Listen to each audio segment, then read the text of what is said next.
Hey, it's your boy JWa with Gardening with JWa. Right now, currently looking at this beautiful Moro blood orange, starting to blush. I'm thinking February it'll be ready to go. Man, a lot of people, especially in Arizona, they pick these too soon. The longer you let them in, the more cold hits them, the more that pigment develops, and the more delicious they taste. So while you technically can eat these in January, I recommend don't pick them before February. That's when you get the richest, most amazing, delicious flavor and color. So guys, today I'm going to make a very painful video. So living in Arizona, zone 9B, you're able to grow subtropicals.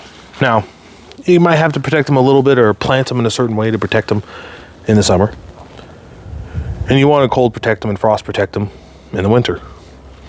Well, as you can see, I did the frost protection. Unfortunately, I did not do the cold protection. There was one night, all it takes is one night, guys, right?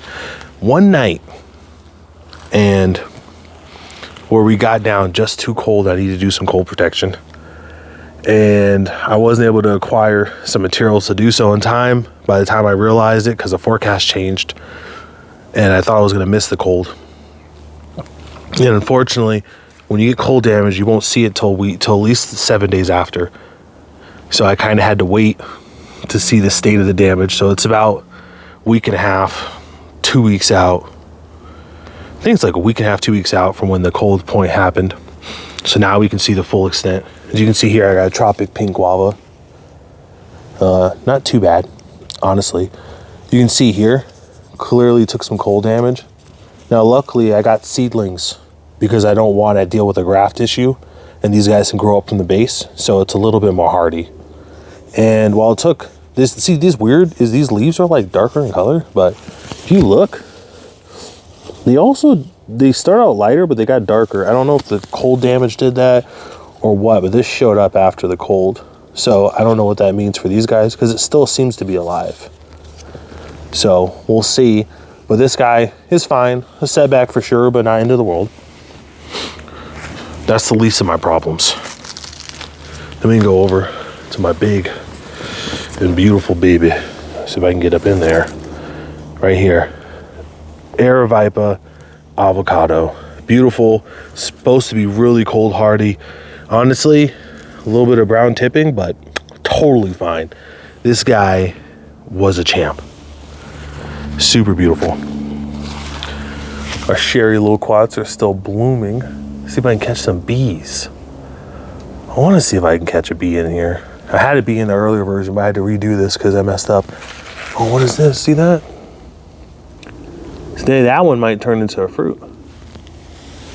If it gets bigger at the base, that one, because it lost its pedestals, or its petals, I mean, it'll probably get some fruit. I'm trying to see if I can see any bees on this. In the other video, there were bees. Look at that guy. See that? Even though it's kind of still warming up, they're all around. Just can't see them as much. That takes us over to the next set of cold protective plants. So we got Subel, which honestly doesn't even need this protection, but because it just does so well. But I did it anyway, because it was so close to this raw sapote, which, as you can see, is just a stick.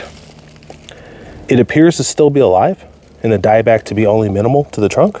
So I also have to restake it up, but I'll do that if it's still alive. So we'll see about that. Oh man, this comes the most painful part. You can kind of see it like a monster.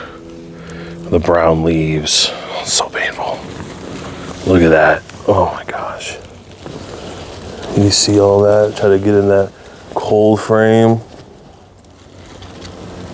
See that? Absolutely. I don't even want to look at that anymore. It's painful. It's my beautiful avocado or mango, but no longer beautiful anymore. All because of a simple mistake of not cold protecting it. One night, guys, all it takes. Very, very painful. Now, I don't know if that plant, that mango is going to make it. I think it might. No guarantees. Everyone else I talk about, pretty confident it's gonna make it. But that mango, less confident. So then we go to our second to last one. Oh man, as you can see, it's the red Malaysian guava. Now luckily I did a seedlings for these because if it died back, I could get growth from the base without any issues, and it has more survivability. But it's just all crinkly, crunchy, just painful. Luckily, like I said, it still looks really healthy down here, so it's not end of the world, but it is painful nonetheless. And now, a surprising encounter, to say the least. Oh man, hold on. Let me get on over here. So now, I have this other hood here for frost protection. And this is a jackfruit. Now this jackfruit,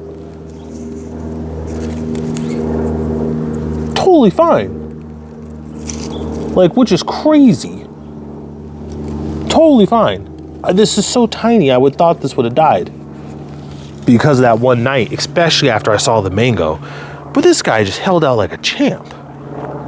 So, you know, when you have bad news, there's also good news to go to. So yeah, guys, this isn't gonna be a long video. As you can tell, it's a sad video. Because a setback like this, even if it doesn't kill your plant, it does set it back. So it's always unfortunate. And you're able to tell because, like I said, bird bath, you're able to tell if there's a frost. Oh, the bees. It's so weird that, like, the bee, like in the springtime, I'll show you guys, but the bees go crazy. It's a beautiful experience. All right, well, I'm gonna let you guys go. I'm not gonna ramble on. But yeah, you need two types of protection, frost and cold. And if you forget the cold, you can be in for a painful surprise. It's your boy, Protagonist JWa. You guys have a good one.